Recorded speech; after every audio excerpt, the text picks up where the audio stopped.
Halo teman-teman, perkenalkan nama saya Helmalia Pesitohang dengan NBM 200940015. Hari ini kita akan mempelajari tentang teorema Pythagoras. Dalam teorema Pythagoras kita memiliki peta konsep, yaitu definisi, pembuktian, kebalikan dari teorema Pythagoras, sifat sudut istimewa, pemecahan masalah. Kita observasi. Seorang tentara sedang dalam misi penyelamatan wisatawan yang terjebak di atas sebuah menara pengawas yang berada di lepas pantai. Menemukan dan membuktikan teorema Pythagoras. Menemukan teorema Pythagoras pada segitiga siku-siku. Kita mempelajari masalah-masalah khusus tentang hubungan antara segitiga siku-siku. Perhatikan gambar di samping. Kini kita amati secara seksama bahwa luas persegi BCGH sama dengan luas persegi ADEF dikurang luas segitiga ABC ditambah segitiga CFG ditambah segitiga GEH ditambah segitiga BDH, yaitu 29 satuan. Luas persegi QRFW sama dengan luas persegi PSTU dikurang luas segitiga PQR ditambah segitiga UVR ditambah segitiga TPW ditambah segitiga SWQ, 29 satuan. Jika kumpulan potongan B dan C, D serta E dan F masing-masing dimasukkan ke bangun-bangun persegi AK yang ada di bagian atas, maka hasilnya akan seperti gambar 6.3.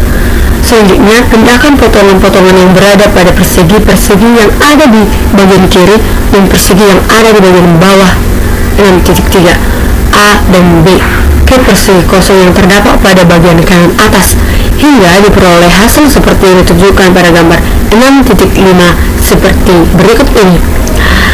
Nah, setelah kita amati yang 6.5, jika kedua bentuk peragaan pada gambar 6.5 tersebut kita letakkan secara umum, maka hasilnya akan seperti gambar titik 6.6 seperti di samping. Jumlah luas persegi sisi tegak A kuadrat ditambah B kuadrat sama dengan luas persegi sisi miring C kuadrat. Secara aljabar berarti A kuadrat ditambah B kuadrat sama dengan C kuadrat. Untuk memastikan kebenaran atau tidak kebenaran dugaan jumlah luas persegi sisi siku-sikunya sama dengan luas persegi sisi miring, secara formal matematika pengujiannya akan dilakukan secara deduktif.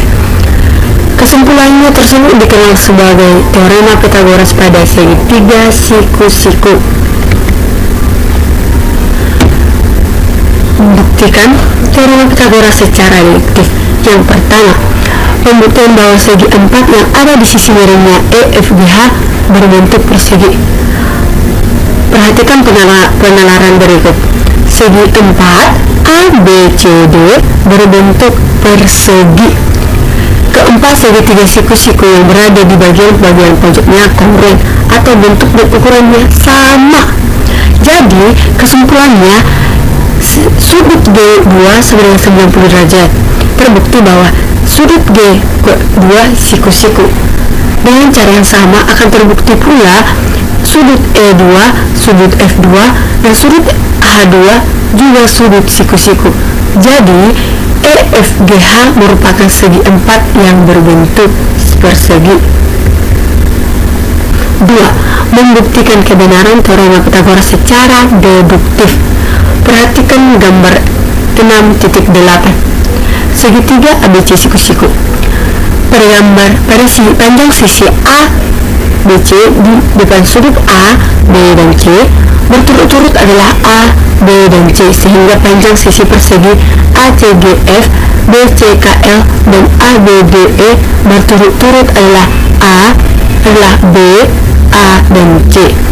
Jadi, jumlah luas persegi yang terbentuk oleh sisi-sisi tegaknya yaitu luas BCKL ditambah luas ACGF sama dengan A kuadrat ditambah B kuadrat persamaan 1. Jumlah luas persegi yang terbentuk oleh sisi-sisi miringnya yaitu luas ABDE sama dengan C kuadrat persamaan kedua Luas ABDE sama dengan A kuadrat tambah B kuadrat persamaan ketiga.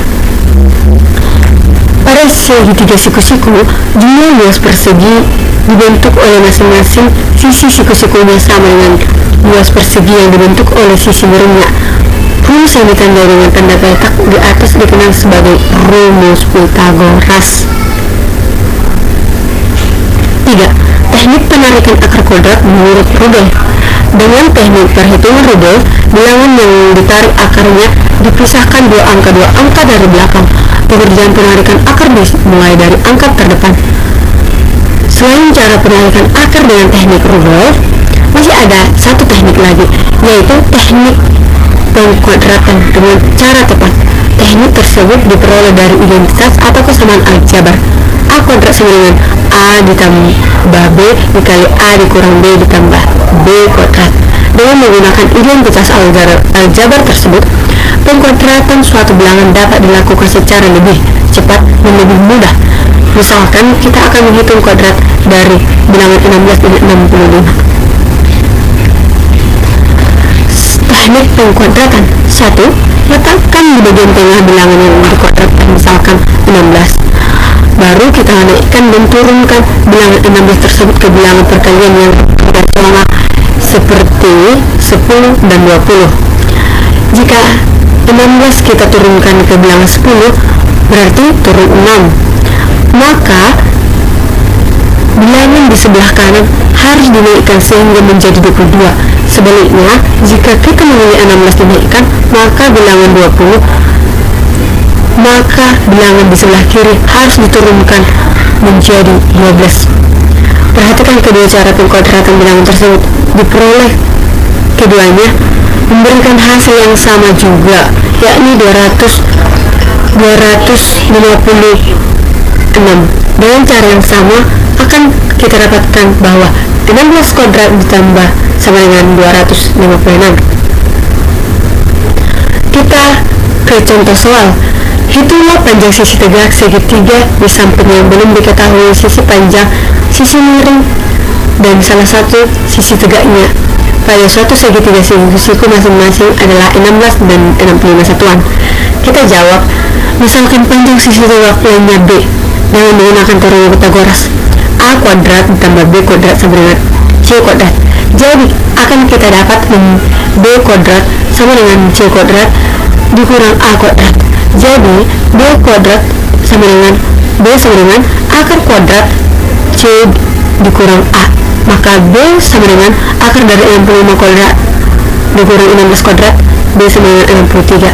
Jadi panjang sisi tegak lainnya B